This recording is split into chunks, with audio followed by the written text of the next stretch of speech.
everybody, welcome back to Beverage Hunters. This is the Story Behind the Brew, Season 4, Episode 3. Right here in Eugene, Oregon. We're back in Eugene, Dave. There's so much to see here in Eugene. Excuse the trains. Apparently it's busy down there. Man, there's so many great breweries here in Eugene, and we're just barely cracking into all those amazing spots. And this is what, our fourth one here in Eugene? I think so. Fourth or fifth, something like that. Yeah. Amazing view. Amazing trains. I don't know how much y'all can hear, but it's loud. Like I was saying, beautiful view here, Dave. Yes. I didn't even know this spot was here. Yes, we're up here on top of Skinner's Butte, just right here at downtown Eugene. Yeah, all the man. wonderful sights and smells of the community. Soaking it all in. A 360 view of the whole Eugene area. Yeah. Really awesome spot. So if you're in the Eugene area and you haven't been up here, stop up here. Or, I mean, Heck, if you've not even been in this area. They got walking trails. You can just walk up here from downtown. Yeah.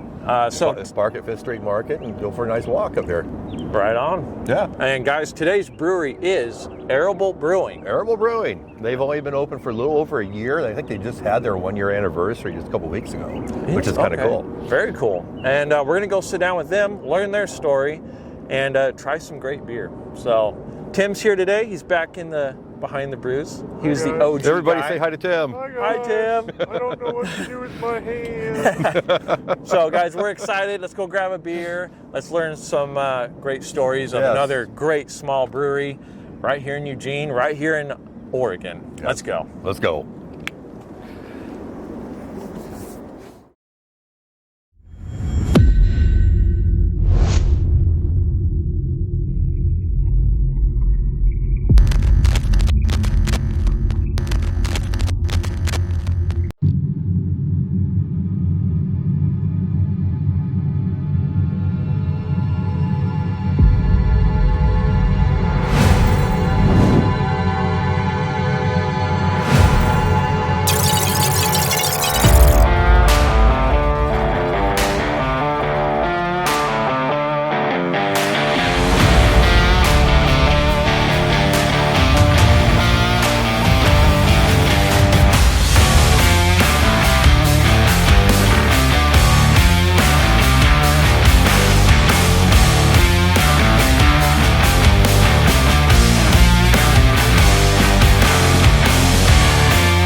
Guys, here we are at Arable Brewing here in the industrial side of Eugene, Oregon. Pretty much right here at the corner of 5th and Conger. So we're excited to learn the story here, Dave. We get to sit down with Chris. He's going to tell us all about Arable Brewing and talk about some of the beer that he's working on behind the scenes.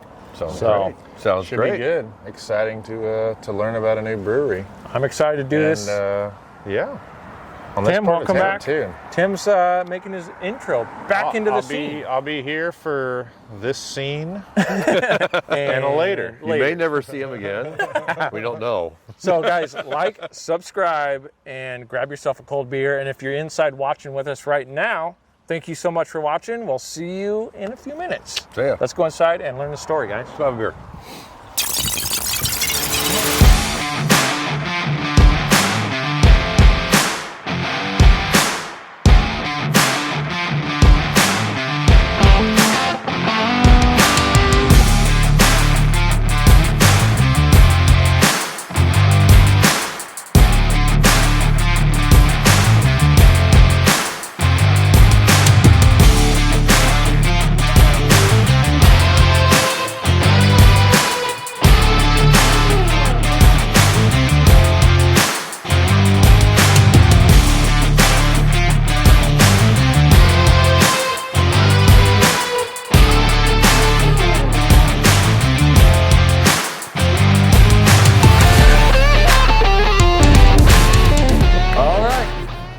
welcome to Beverage Hunters, the Story Behind the Brew, Episode 3, Season 4. Yeah, wow, that's right, Episode 3 already. That's already crazy. Episode 3. Wow. I feel like we're a little behind this year, but we're picking up, all right? Yeah. We're getting there. We're getting there. Super excited to be here today at Arable Brewing. Yep, you're in Eugene, Oregon. Once again, we're back in Eugene. Yes, and we have one of the owners and the brewers here today with us. Thank you very much for sitting down. And go ahead and introduce yourself to the audience, and then we'll go from there. My name's Chris Archer. I'm the founding brewer and one of 3 owners of Arable Brewing Company. Right on, man, right on. How long have you been brewing here at Arable? Or actually, I'm sorry, brewing in total? So I've been brewing in total for about 12 years now. Okay. I worked at Ninkasi right when I got out of the Navy for a long time, about 12 years. I started in the cellar and then transitioned into brewing, worked my way up, and then I was the lead brewer before we decided to start up Arable. And all right. now we just had our 2-year anniversary here. 2 whole years. Yeah. Nice, David, awesome. we were wondering if it was 1 or 2. And Yeah, found out yeah. it's 2 years. That's I awesome. said I can't believe it's been 2 years since I've been up here. Wow. It's changed a little bit. Yeah, it has changed a lot. Time flies. I came in here just right after you guys opened up, like the first few weeks. Oh yeah, so it's changed a lot. It's changed a lot. All right, Chris. What's your background? Where did you grow up, and what brought you here to Eugene, Oregon? Yeah, so I actually grew up in Brownsville, Halsey, just about 30 minutes north of here. Yeah, I grew up on a farm, working on a farm with my dad, and joined the Navy when I graduated from high school, lived in San Diego for 5 years, did a couple deployments, and then I re-enlisted and got actually shore duty in Eugene at the Reserve Center. So I was the training officer at the Reserve Center. So that was how I ended up moving to Eugene, and then I was coming up on time to get out, trying to decide what to do, and I randomly was looking at Craigslist and saw an ad for a cellarman, and I had no idea what that was, but I had enjoyed Ninkasi beer, and I was like, oh, that might be kind of cool. I could do that maybe while going back to school, so I got a job at Ninkasi, and that's kind of basically what led me to here. Just fell in love with craft beer, soaked up as much as I could, started training on the brew deck, and then Cam, one of my other business partners, he started at Ninkasi. He was a plant electrician, and we became buddies. And one day I just went up to him and said, hey, do you want to learn how to homebrew? And he was like, yeah, that'd be awesome. And we've become like brothers since then. And then his wife, Amy, who is also one of my awesome friends, she, once we started talking about this in the garage, it was just garage banter for years and years and years. Nice. And then she was like, well, if you guys want to do it, let's do this. So she's the third partner. She's basically the brains of the operation. Make sure that all this is all her. So yeah, the 3 of us got together, and finally we were actually going to be out in Veneta, because at the time Veneta had a call out for they called it the fermentation project. I think they wanted to bring either a brewery or cider, so they had all these places put in applications, and we got selected for this grant, and we were in the process. We found a building and everything, and then COVID hit. So it basically, our SBA loan, everything went away. Okay. They put it all on hold. So we were like, all right, regroup. We were still working in Ninkasi, so we weren't like panic mode, but then after kind of COVID settled out and everything mellowed, we started looking again, and we randomly found this place, and we fell in love with the building right away. We saw the potential for not only being able to brew on site, but have a tasting room here, that was kind of one of our big things. We wanted everything contained, neighborhood brewery, come to the pub, get to see the brewery, interact. It's kind of neat to be able to look back there and see everything set up. Mm-hmm. So. And 2 years later, we're still doing it. That's awesome. That's awesome. All right, the name Arable. Where did you guys come up with that name for the brewery? So I have always kind of loved that. I grew up on a farm, like I said, and then as I got into brewing, I really began to appreciate how important farming is to brewing. I mean, you wouldn't have your malt, hops, any of that stuff. So when we were throwing around ideas, we had a couple in the works, and then that was one that I had written down in my little book, and I threw it out, and both of them were like, yeah, that's perfect. We love it. Because not only does it have the personal, story of me on the farm, but also, like I said, what would we do without farming? Brewing wouldn't exist. So it's kind of our like nod to that.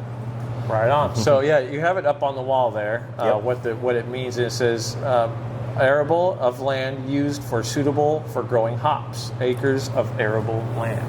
Yes. So that's really cool to have that right up there on the wall, right above the tap. Yeah, we were that actually. I mean, we were that giant wall. We were like, we need to put something up there, and two questions we get the most is, what does arable mean and how do you pronounce it? So we were like, let's just put it up there, make it easy to go. I like it. Yeah, so that way everybody knows now. So now whenever I'm like, what does it mean? I just point straight up there. Oh, that's awesome. That's great, man. That's great. Do you remember any of the other names that you guys had in the one of them was Pauhana, I believe. Cam's something with his dad, but that means, it's some Hawaiian term that means, I think it means like family or gathering. I can't remember, but that was a big one in the running. I think it was just down to those two towards the end. I mean, there was notebooks of ideas, but nothing that really jumped out or stuck. Right. Those were the two that it came down to. Okay. Yeah. Okay. Very cool. Well, I like it. Yeah, I Great like name. And great logo. I really like the logo. We love the logo. Yeah. A local guy, Tony, that he designed that for us, and it was awesome. We went in and basically told him our story, told him what, everything meant, and he put that together, and we were like, yeah, perfect, nailed it, way to go. Love it. Yeah, really cool. All right, we can get into some of the beer side of things. Do you guys distribute it all, first of all? Very limited. Only local. And that's kind of our goal, is we're not even going to go out of Eugene, really. But yeah, we do. We just recently started packaging cans. We have a little 2-head filler that Cam and I run.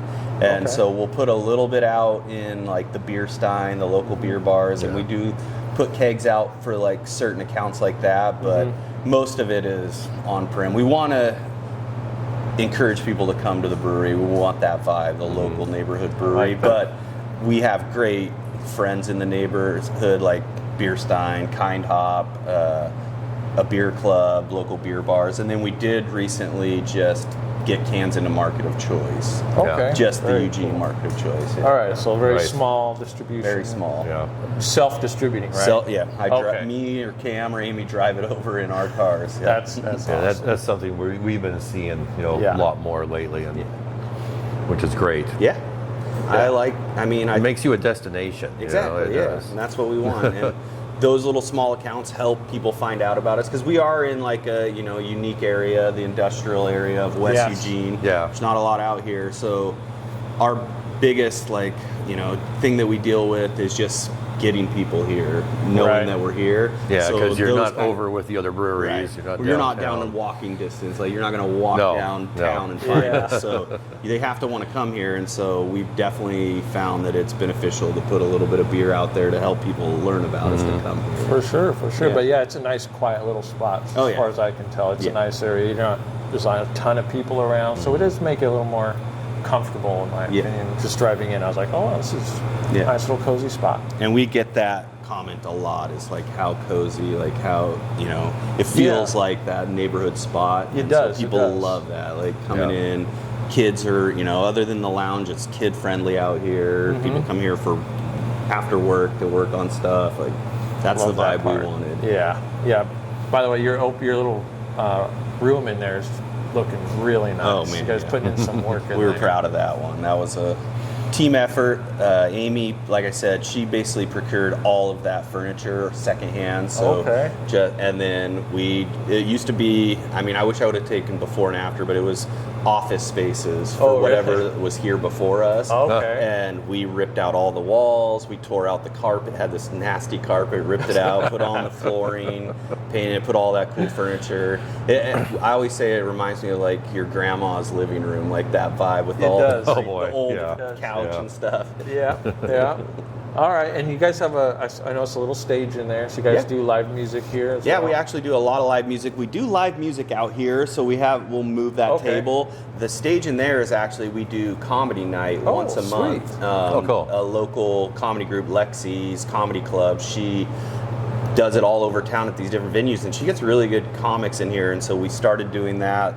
I think it's coming up next Saturday. It's the last Saturday of the month, and people love it because it's an intimate little room, so you're like right there with the comedians, and it's a good time. See, that's something that's really been picking up, even down in our neck of the woods in Roseburg, is more comedy nights in different places. Yeah, I love it. There's a Olson Run, a local comedy club that's in town, and they're getting some big names. Yeah, it's awesome. They're getting some big names. We're hoping that some of them maybe will dip over here and do like a late night session at our little comedy club. Yeah, I saw they got Kevin Smith coming here. Oh soon. yeah, it's like, wow, ooh, really? Yeah, Kevin Smith, Kevin Nealon, Doug Kevin Stanhope, like they're getting big names in there, so it's awesome.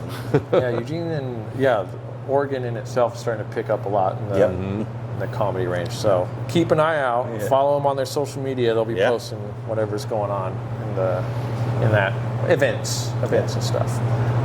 All right, so you guys obviously only do cans, right? No bottling of any kind. No bottling, just 16-ounce cans. That's good. 4 packs usually. All right, sweet. All right, the building itself. Do you have any history on this building? I don't know.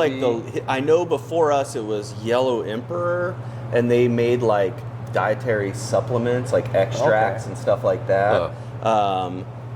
When we first came to check out the building, they were still in here, and everything was proprietary, so we weren't allowed to like walk around and see a lot of it. Gotcha. But yeah, so all I know is that back there where we put the brew house, they had a lot of their production, and it was all kind of like curtain blanket off. And then front was office. This actually was an office right behind you where the cooler is. We ripped that wall out and put our cooler in there. But yeah, I don't know much before that. All right, you are in an industrial area. Yes. So this was probably a lot of different things before. Before that. So it might have been an auto garage at one time. You never know. It looks like it has that feeling. Yeah. All auto garages turn into breweries at one point like or another. If it's got to roll up door, we'll make it a brewery. I just lost what I was going to ask. Food. Do you guys do any food? Yeah. We have right now we have 3 permanent food trucks. A Little Pizza Oregon, which does amazing Detroit-style pizza, like deep dish. His pizzas are a fan favorite. And then we have a taco truck, Rico Bueno, that does awesome burritos, tacos, the whole spectrum. And tacos. Yeah. And then we just got a new one that started yesterday, Story Bites. And I think it's going to be one of the best new food trucks in town. It's so good. Right. He does like sandwiches and burgers, but like super artisan burgers. He stuffed mushrooms I had yesterday. Everything on his menu just looks incredible. I'm hungry. Only tried a couple things, but they're awesome. And then at the end of July, we're getting another truck. They're stretched noodles, so he does like hand stretched style noodles, and they're already established in Eugene and a huge fan favorite. So then we'll have 4 went to Cold options. Fire one time. Yeah, that's where they were at. Yeah, and I had it there. It was excellent. Oh, it's so good. Yeah. Jason's a good dude, and he makes killer food, so we're excited to have him. Awesome. Yeah, I can vouch for that. Doing the food truck thing is definitely easier than trying to get your own kitchen going. Yeah. I agree 100%. It helps everybody out. It brings all those, those guys get business. It's a symbiotic relationship. That's what I tell them all the time. Yeah. Like, the more food options we have, the more people that'll hang around, drink beer, and the more people that come to drink beer are going to eat food. So, and the more local businesses you're supporting. That's the whole idea, supporting the local guys. Yes. So. All right. Collaborations with other breweries. Do you guys do any of that? We've done I've done one with our good friends at Van Henyen, Mark and Dana. I used to brew with them at Ninkasi, so great friends. I'm a lager lover. They're lager people. That's pretty much mostly what they make. So we made a light American lager together. Sweet. Done a collab with Claim 52, or not Claim. I'm getting ready to do one with Claim 52. And so are we. Oh, and then I've done one with Cold Fire. We did an alt beer. Good.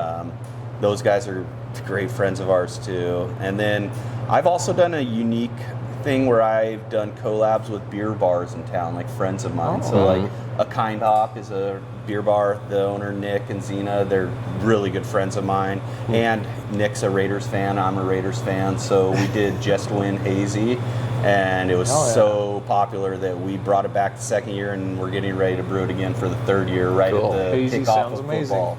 Yeah. Justin loves his hazies. Oh, yeah. boy.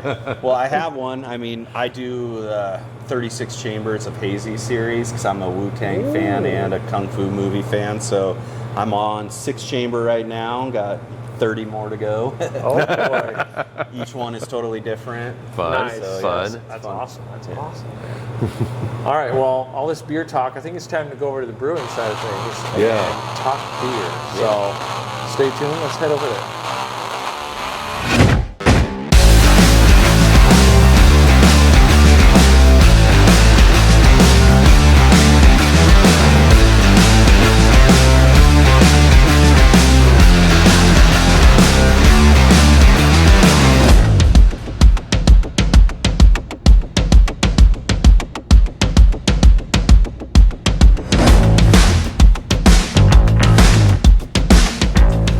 Everybody, now we're on the brewing side of Arable Brewing. Thanks again, man. Yeah, cheers. Delicious looking beer in our hands. Let's go ahead and talk about these real quick. This is your flagship beer. What is this? Yeah, it's the Rule of Two. It's a Czech dark lager. It's probably my favorite style in general. So when we started the brewery, it was one of the first batches I made, and people loved it. And I leaned into that because I wanted to have a flagship that wasn't an IPA like everybody else. So very good. Very and I good, love yeah. lagers in general. I mean, at any given time, I usually have like 3 lagers on, which Right is on. for having 6 taps. That's pretty insane, but Yeah. I love it. And Rule of Two is a reference to Star Wars, Darth Bane, Sith stuff. So Okay, I got to marry 2 of my Nice. favorite things, Star Wars and Czech dark lager. Love it. Oh, this is really good. Thank you. Nice and creamy, a little caramel sweetness in Yeah. it. No, yeah, I really enjoy it. Nice color. Man, solid. Solid. Dave? Mine's a different color. It is. Dave had to be different. Had to be different. What is this one? This That is Stunna Shades. It's a West Coast IPA. So Okay. the IPAs I change up every time, and then the West Coast IPAs specifically, I name after usually West Coast hip hop music to kind All of right. keep that theme. right on. And I do hazies, but I also do West Coast and American IPA, and I always have to explain to people for Arable the way I differentiate between the two. I don't dry hop my West Coast. They're just classic, all boil edition, usually like classic hops, and I'll throw in a couple, maybe 1 or 2 new age ones in there, but I really want to balance the malty body with the bitterness and like dank piney, sometimes some fruity notes in there, but it's really important for the malt for me because a lot of times on West Coast, I feel like the malt just kind of it's an afterthought, like Yeah. 2-row and then loaded up with hops. So I try to make it balanced. Gotta have a good malty IPA. Yeah, and then the American IPAs, when I have that up on the board, it just means it's a little more modern, progressive. I'll dry hop it with some new hops, and that's how I kind of try to Give it a shot. Yeah, that's good. Thank you. Definitely good malty finish on that. A little bit of dankness. Right on. Nailed, Love those. Nailed it. All right, man. So you kind of mentioned a little bit over there, but what got you into brewing? What kind of got that fire going to want to start making beer? Like I said, I got out of the Navy and I just was trying to find something to do. I had always enjoyed drinking craft beer, but I had never homebrewed or anything like that. And I took that job at Ninkasi, and they kind of took me under their wing, and I just immediately was all in. I mean, Like, I want to do this. I grew up on a farm, so like hard work, and then I was in the military, didn't bother me, and Yeah. I appreciated that about the brewing industry is it was hard work, but I also was using my brain nonstop, problem solving. You Right. know. I think I tell people all the time, it's one of the most unique things about brewing is, you're doing manual labor, but you're also doing, high level science, high level Yeah. math, and problem solving constantly, which Right. for me, I like to have all those things going at the same time. The more busy my brain is, the more happy I am. So brewing just felt like it, like a glove. I would Right. immediately Fit right like, in. let's do this. Sweet. Did you go to any schooling or college for it, or you just kind of went Just straight all from the OJT. You on learned the from job. a tap. Yeah. Pretty much. Learned from Awesome. some really experienced brewers at Ninkasi. I mean, obviously Jamie, but there was Anders. He was a brewer there that came up through the industry, Mark Kenyon, Dana, like all these great brewers, and I just was, like I said, a sponge. You know, if I wasn't doing cellar work, you know, I was up on the brew deck asking them questions, trying to find out as much as I could, and yeah. So is there any breweries that you look up to or admire? Or? Oh yeah, I mean, I will always have other than the Ninkasi, most love for probably. Ninkasi, but also Cold Fire here in town, I think is one of the best breweries in the state, easily to me, and those guys are solid. Yeah, they got some good beer there too. Van Henyen, I can never say anything but great things about not only the people but their beer. I mean, I'm a lager guy, and I think they make some of the best lagers and solid humans, but Claim 52, they're making really good beers right now, and those guys are really solid. Their list is all over the place. Yeah, they cover the whole spectrum. Yeah, like I said, Justin, I mean, we were filming some reviews, you know, last night, and we did the CDA, and he was like, they make something other than the smoothie beer. Right, yeah. Well, especially now, like they have new ownership, and that guy is really, you know, committed to.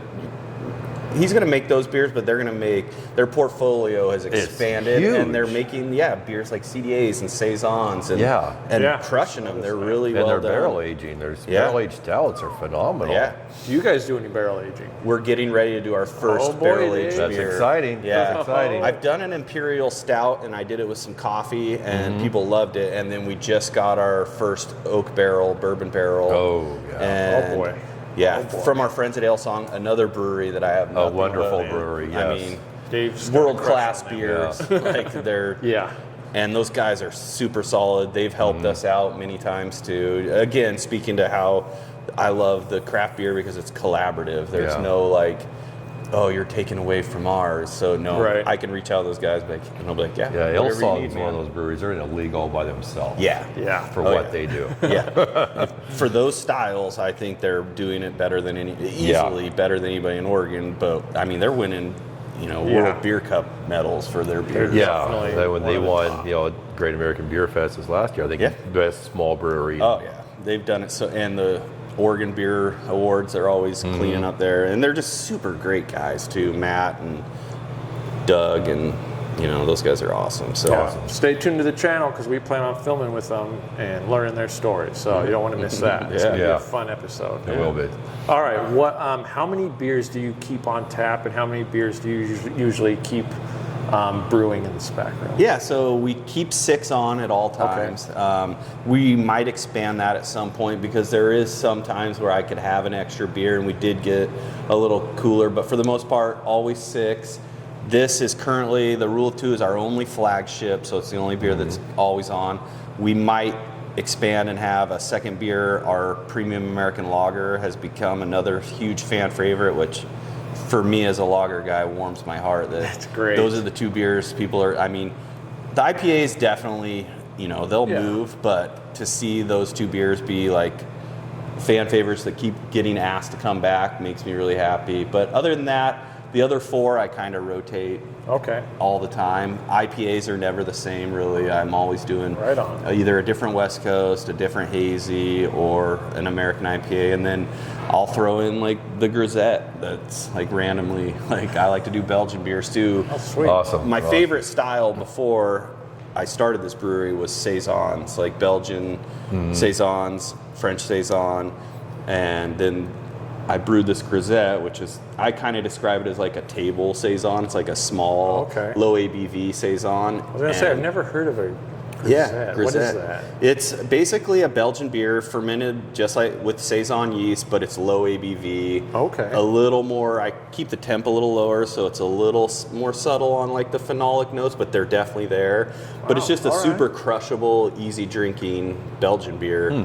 And learn something new. Yeah, that's great. It was. I've never heard of them either. I did it. I actually did it as a collab, not this specific one, but we did a Grisette as a collab with the guys from Cold Fire when I was still at Ninkasi. Okay. Because Steven is like me; he likes making beers that aren't like, you know, let's not just make another IPA. So like, you can go anywhere else in Eugene and get an IPA. Right. It's a nice breath of fresh air to have a lager forward brew. Yeah, it is. And I like that. I personally like that, to have a lighter drinking beer that you can Absolutely crush. I've always just, for me, beer is, I've looked at it almost like the English model of like sitting at a pub, hanging out, drinking beers, and I like IPAs, but they just get heavy and it's a lot. Whereas like I can drink a Pilsner, for days while I'm hanging out with my friends. So, and a lot of people, lagers are making a comeback. I think initially people were kind of steered away from because they associate with macro breweries and IPAs representing craft breweries. But now people are starting to realize actually lagers can be really good. They can be. If they're done well, and I can drink them not just be like. My palate, itself has been changing. I've been drinking a lot more lighter beers myself too. Especially the older you get. The tougher those IPAs are to handle. But even my IPAs, I try to keep like low 6%. I get complimented all the time on how almost all my beers are below 7%. Wow, that's awesome. I mean, I do get at the random person like, "What's your highest ABV?" You're always going to get that, but for the most part, people appreciate having. Something's like 8.5 and about 100 plus IBUs. All right. We'll get you a great brewery down the road. So I'm going to ask you this question because a couple breweries we've talked to in the last year, they kind of brought up the fact that lagers are one of the toughest beers to brew. Absolutely. What's your take on that one? I couldn't agree more, and I think that's probably another reason why I like them, because they are technically difficult. For such a beer, when you drink it, it seems so simple. Right, that's what I always got in my head. It's like it's a lager. It's so simple. Nothing to hide behind a lager. So like if you're meshing up on your mash temps, your salts, and then the whole lagering process, anything that's done incorrectly is going to be hyper exposed. Whereas an IPA, you can just kind of throw some more hops in there. It's a little diacetyl, but I'll just dry hop the heck out of it. So I think I appreciate that. I think lagers are very difficult to make, and I think when people understand that, it gives them even more of a deeper, love for lager beers when they're drinking it. They're like, oh wow. That's me exactly. When I heard that, and I talked to a couple other brewers who said the same thing, I was like, oh crap! I thought this was like the easiest quick turnaround. Right. No. And then I'm like, oh no, this takes a whole lot more to the process. You got to be on top of it, and it takes up tank space longer, so you're not flipping them around. Like it might be cheaper in raw materials than IPAs, but like the time it takes to holding up a tank, it evens out. It's not the cheapest beer like people think. When you think about how, my lagers sit in tanks probably a month longer than my IPAs. Wow. Yeah, because I kind of have a general rule. I won't pull the lager out any sooner than 60 days after brewing. Okay. So I baby those things too. As you can see, I have spunding valves on all my tanks, so I don't do any forced carbonation. Oh, wow. I use those to capture the carbonation produced by the beer itself. Nice. And then basically I set the spunding valve kind of like a PRV that I can set the set point. So depending on the style, but most of the lagers, I'll throw that thing on, 70% attenuation and just let it build pressure. And I think it gives it, not only does it save CO2 I'm not using, but it also gives it I think the bubbles are a little softer, so the mouthfeel on a lager, you're like, oh wow, this is kind of interesting. It's smooth. It doesn't have like that carbonic bite, but it's there. The carbonation's there. So I use spunding valves, and then I also step crash all the lagers, so it's a real slow ramp down. All right.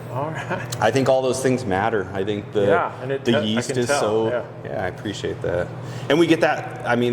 In reviews and just comments at the bar, I get that more than anything. It's like, oh, your beers are so clean, and and I'm like, thank you. That means so much more than like that little comment as a brewer. I'm like, I appreciate that. That's what I'm going for.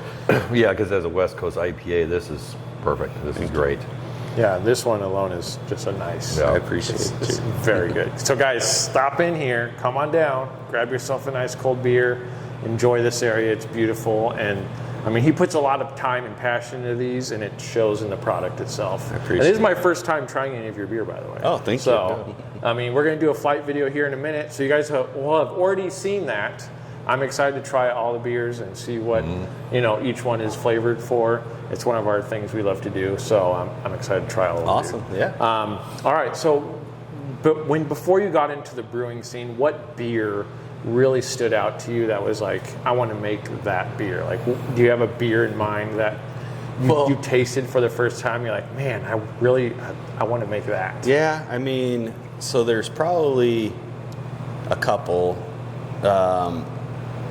I love hams. Like, as far as like a classic lager. And when people see that or hear that, or like they'll run into me and I'm drinking hams when I'm not at work, they're like, "Aren't you a craft brewer?" I'm like, "I love this beer. You got your own beer. I appreciate how clean it is and the flavors that are in there for a lager." And then, I mean, probably Sierra Nevada Pale Ale would be up there for like. Yeah, that's the standard, when it comes to craft beer. And then, like, when I got into big, like, IPAs, I actually was moved back to Eugene, and it's Ninkasi Tricera hops and Lagunitas Maximus. Yeah. I drank both those probably in 22 bombers. Back in the day. Yeah, exactly. Lagunitas. So those were the beers that made me actually appreciate like hoppy beers. Because before that, I was kind of shied away from hop. But then something about the balance between those two, and then the aroma, like the hop aroma was presented itself differently. So I was like, okay, I could get behind making some IPAs. Like, all right. Yeah.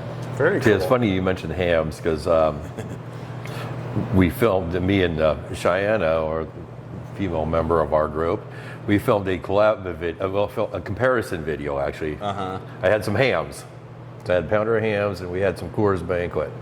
So we did a comparison of the two. Okay. And I haven't seen that one you'll yet. see it. You'll see it eventually. I got to edit that video. Yeah, you haven't got to that one. It's going to be a little while before you get to that one. But yeah, we did a comparison video, and the hams has so much more body to it. Oh, yeah. And it's so much full. It was, Sweet. Yeah, it brought me back to hams, and it's like, so I've been drinking some of those lately. Yeah. That's what I tell people all the time. Like, when's the last time you had one? It's not as good as like, I don't think it's as good as PBR. Yeah, but I mean, I drink PBR too. I'm a lager guy, so if I'm going out, I'm drinking. Usually, if I'm like golfing or something like that, I show up with a 4-pack of hams or PBR Rainier. That's awesome. Those are the beers I really drink. Yeah, and you guys have heard me talk about this a lot on the show, but like when I go to a craft brewery, I do enjoy the IPAs. I love IPAs. Yeah. Hazies are my favorite. Right. But I also like to try their lighter beers, their lager. I always like to have something that's easy to drink, easy to go down, and it's not going to get you smashed. Yeah. And so I love seeing breweries that have that light beer, that lager. Absolutely. Something like some this. good, sparkling pilsners, Kolsch's. Yeah, just something that you can grab real quick if you're just passing through. You want to stop in, grab something light. I'm the same way. I love those, and it's really cool to see more breweries. More of these small microbreweries coming out with stuff like that. 'Cause it's stuff that everyone can get onto. Yeah. Right. And you can just stop in. There's a beer for everybody. Absolutely. So props to you, dude. Really Thank you. cool. I love that. Well, and to speak to your point earlier about how you said all these breweries are telling you they're the hardest style to actually make, that's why I always, when I go and see that, not only I'm like, okay, they're willing to make this, but that's usually the beer I'll go to because I'm like, then I can gauge, what quality you put into your beer. Because if you make a really clean, Pilsner, Helles, I'm convinced that your IPA is at the very least going to be technically sound because I know that you can make a really good light lager. Right. And I'm leaning that way now that I've learned all this, which is I love that about this show. We get to learn all these details that nobody else really knows. Right. But then you get in there and you talk to a brewery. It's like, man, this is. It seems like an easy beer, but dude, it's not. Yeah. So it gives you a whole nother appreciation for what you're trying at the tap, which you don't always know about. Right. And now you know. So I love it. It's really cool, man. Okay, as you were saying, with Ninkasi and stuff, and the beers that you first started getting into. And so when I was, in my infancy, with beer and stuff, I was, drinking Coors Light and MGTs and stuff like that. Right. Then I had met some guys that had this, beer in their house. It was from some brewery called Ninkasi. They had kegs of this stuff, and it was like, here, try this. It's like, okay. And eventually I got to a point, I was like, give me a pint of that Old Dom. Try that again. And I fell in love. That my palate finally said, okay, we're ready for something real now. Right. And that was back, before Ninkasi was bottling, before anybody knew who they were. And the beer was just phenomenal. That and the Believer both. Oh man, Believer. Yeah, we filmed a review of Believer just recently, and I could taste, the remnants of what it used to be. Right. This is fun because Total Dom was also the first IPA I tried. Was it? Yeah, Wow. it was a Total Dom, and then I tried Apocalypse from Tin Barrel. Oh, yeah. So that was the first time I tried a mean IPA. Yeah. And I was like, whoa, that's I a said lot Total going Dom on back here. there meant it. It was total Yes, domination. it was. It was a mean beer. And that was my introduction to an IPA. And I kind of didn't try them for a while after that. Yeah. But then, as I got older, Yeah, I that was started my trying more. first love with IPAs was the Total Dom. Yeah. Oh man, Yeah. that's a story that I've heard many times. Total Dom definitely made a lot of people, especially around here, love IPAs. I think that's why we still have to keep IPAs on, is because of Ninkasi. Right. Because of Ninkasi. IPA. 'cause If you have a they brewery blew in people Eugene, away. you better have a good IPA on tap. It was such an impact on the industry that people are like, what do you have that's like Total Dom? Ninkasi's the granddaddy of Eugene beer, Oh, yeah. for sure. Without Just a like doubt. Deschutes is the Bend granddaddy, that's Total Dom, Right. or Ninkasi over here. Absolutely. And they're still out there making beer. Oh They yeah. are, they are. I still have a lot of friends that work there, and like I said, nothing but love for those guys. It's awesome brewery, awesome people. So. All right, how about seasonal beers? Do you have a group of seasonal beers you put out each year? Still kind of developing it in year two, learning as I go. But Yeah, I right. do a fest beer every year for Okay. Oktoberfest. I did a dry Irish stout, and then we still have our Mexican style lager on that we did for Cinco de Mayo. So I am starting to plug in more seasonal things, and as we go, I'll get better at it, like planning and making sure. But the fest beer will always come back every year. People love that beer. So, and I like.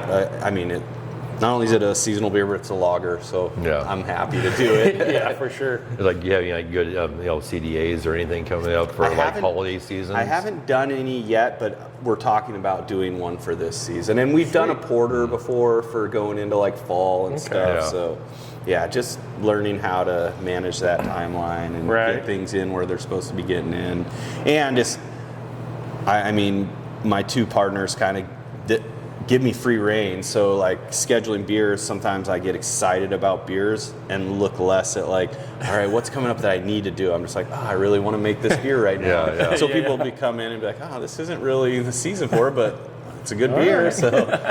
So yeah, it's just figuring all that out. Well, here's a good curveball. One of my favorite styles is barley wines. Oh yeah. Any thoughts of those? Oh yeah, we've talked about doing one. I want to do one. I just want to make sure I want to barrel age it when I do it. So that would be perfect. Just too. making sure I have the barrel, and then deliberate. Like I've always said that a lot of times I feel like some barley wines, it's like a house cleaning beer. They're just like taking old. I want to make a deliberately planned barley wine that's actually, I have had some, phenomenal ones. That's my number one style. Right. If you have that on tap, I'm getting it. Right.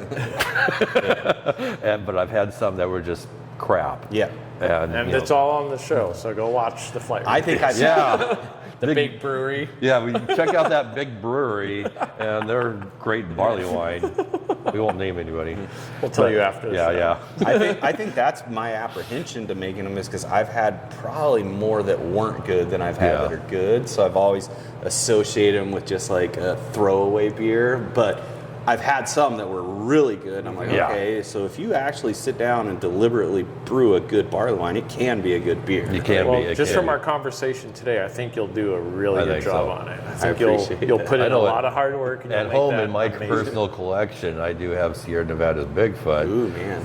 5 years back now. Oh, nice. Yeah. See, time to do a vertical. Yeah, I know. Yeah, I still got one from 21. I got a couple 22s. Nice. I got a whole 6-pack of 24s. See, and that's a and good 25s. one. That's an example of a good one. So there are out especially there. the older it gets. Right, The yeah. smoother it gets. Right. Yeah, Sit on it for a an minute. Ale Song, of course. They make a phenomenal barley wine. Yeah. They do. And they... And so does Fort George, of course, too. There's another one. Fort George. Pretty sure Ale Song just did a collaboration with a beer club the bar in town that had their anniversary, and they did a barley wine. barrel-aged barley wine. I'm pretty sure, yeah. So that's coming out soon. Yeah. So if A few months, if you have time, a stop year. by his little beer bar. He has not only Yeah, the beer club. Yeah. I've heard All right. of them. I've He- been Might have to told stop Beverage today. Hunters needs to go he there. has an impressive tap list. Yeah, that's what I George hear. puts a lot of work into getting like really good beers. Not only on tap, but he has bottles, and he's always doing cool like bottle shares and stuff. So definitely stop by there. Kind Hop is another beer bar in town that the guy is always just supports Eugene Brewery so hard. And it's just Awesome. Yeah. Awesome. All right, what is your future plans for Arable Brewing? Where do you see this company going in the next 5-10 years? I mean, our goal, and it's always kind of stay that way, is just to be the neighborhood brewery. We don't have any plans to blow up or do any mass distribution. We're never going to do anything that's not self-distribution. We've all agreed upon that. Good. As far as like just making this better is we're going to get more tanks, get more tank Sweet. space, get more draft lines so we can have more beers on. Long term, we plan on starting to do mixed culture, like, wild fermentation stuff. We're going to set up that whole back area so it's walled off and isolated and start doing that. But yeah, just keep making great beer and keep becoming the Eugene community brewery. We really, that as much as making good beer is a part of our ethos, we want to be the Eugene like community spot where people feel like happy to come and hang out here. Right. Like it makes me so happy to see like regulars all the time coming in, bringing their families in. Like that's the kind of vibe. I love that, man. Yeah, that's awesome. That's and it awesome. has that feel. So come on down, bring your family down, just chill out. Yeah. You'll feel at home. That's why I love these spots Yeah. like this. You just walk in, you're like, These little small Take a load breweries are off. by far the best. man, Always they're are. amazing. So thank you very much. Great you. work. Yeah. Great work. Guys, come on down, grab yourself a pint, sit down, enjoy the day, and tell them Beverage Hunter sent you. And Dave, I think that's all we got, man. I think that's it. I think that's it. Chris, thank you very much. Thank you guys. Guys, It's been a pleasure. It's been a pleasure. this has been another great episode of the Story Behind the Brew, Arable Brewing, right here, Eugene, Oregon. Come on down, man. Come on Check down, it out. check them out. Check them out. Follow their social media link down below, and stop in here and come on over to our premiere party we're going to have here. We're going to have a big premiere party. It's going to be fun. Come say hi and watch the video live with us that you're watching right now. Hi, everybody. Bye. We will see you guys at the next location. Bye. Bye.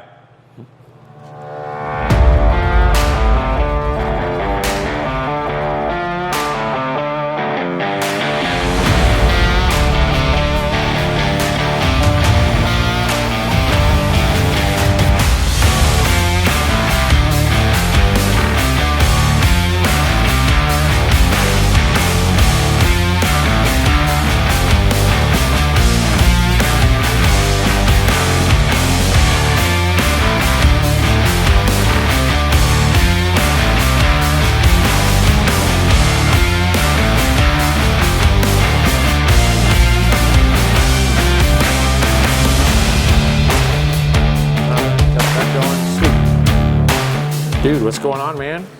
Just poured a beer for the brewer. Here it is. What is this one? This is 6 chamber. A 6 chamber. our So, the hazy, yes. Hazy, I think. So you guys are gonna get to hear all about this here in a little bit, or you probably already watched it. But we're behind the counter. You're one of the owners, correct? I am. Oh, right on. Cam. Cam Wells. Cam. All right. Thank you, dude. How long have you been part of Arable Brewing? Since the Since the beginning. conception, yeah. It was actually, this whole idea was born in my garage. Oh, sweet. Yeah, Chris and I started working at one of the bigger breweries in town, and I'm an electrician by trade. Oh, okay. And so I Right got on. hired in the facilities department, and I was messing with something in the cellar one day, and Chris came up to me. I didn't know Chris personally, but everybody knew who Chris was, and he said, "You want to make a beer this weekend?" And I'm You like, were "Yeah, like, I've never done it "Let's before. do it." Let's do it." And after that day, I decided that's what I want to do the rest of my life. So Dude, Chris and I sweet. started talking about it over beers and campfires and whatnot, and how we would do our brewery different than other breweries. Focus on the things that we think that some of the larger breweries especially have lost focus on. Right. That's why we're very small, and we want to stay very small. Yeah, So I agree. Keep it exclusive. Keep Yes. it a destination spot. the beer, it has to be means a about lot. the beer. It can't, Yeah, you it's know, all the- about that. It has to, the beer will bring the people, you know, marketing will bring people too, but, you know, somebody told me a long time ago when I was telling them about doing this, they said, you sell somebody the first beer, they buy the second beer. So if they're not happy with the first beer, then you'll never see them again. I like that. It's great. But yeah, so I bought a little 26-gallon Synergy system, and Chris and I started brewing in the garage, and we probably put over 150, 200 beers through that system, and came up with some recipes, and we started doing these little pop-ups around town, and we would, you know, serving 2 ounces at a time because we didn't have our license to serve full pours. We would go through 5 or 6 gallons of beer in a pop-up, and people, we just started to get a real following of people around town, and then we actually bit the bullet and said we're doing it. And Oh, right on, dude. yeah, so we built this place. Everything you see in here, Chris and I did ourselves. That's awesome, man. So it was hands-on. I would spend, 14 to 16 hours a day here when we were building this place out. But to be honest, I've never been more satisfied. I bet. After not getting paid to work so hard. Yeah, I'm sure. But it was a lot of fun, and I'm really proud of what we've built here. And It's great, dude. Yeah. It's great. So had you brewed a beer before you and Chris got together? I had just not. like, you're not, all right, I'll give I've it a always try. been a beer fan. I've always known what a good beer tastes like. I have my favorites. I'm an IPA guy, so Yeah. I generally tend towards that. But when I walk into a brewery, I'll order the lager or the pilsner Right. first because there's nowhere to hide. Yeah, exactly. And then I go from there, But I'd never brewed before that first brew with Chris. My dad was a home brewer, but I just remember waking up in the morning smelling it, but never really being interested in it. But like I said, after that first brew, I was just like infected, It's like, Right.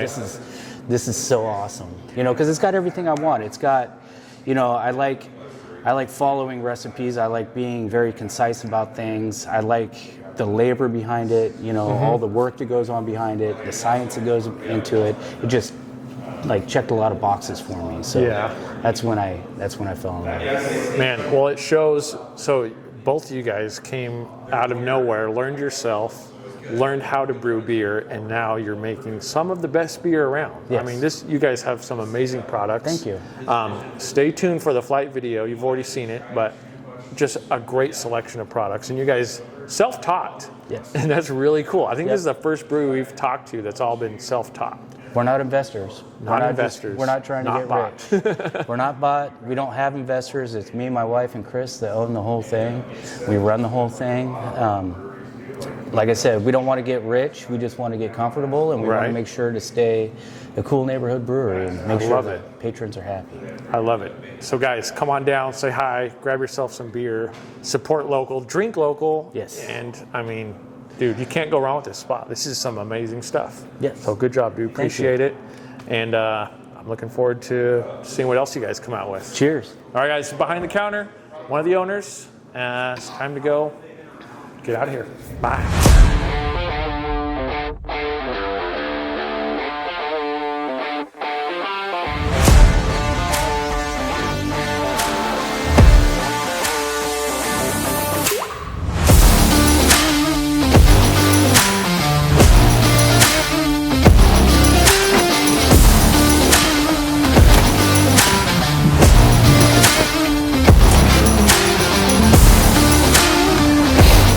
Well, guys, that was a great episode.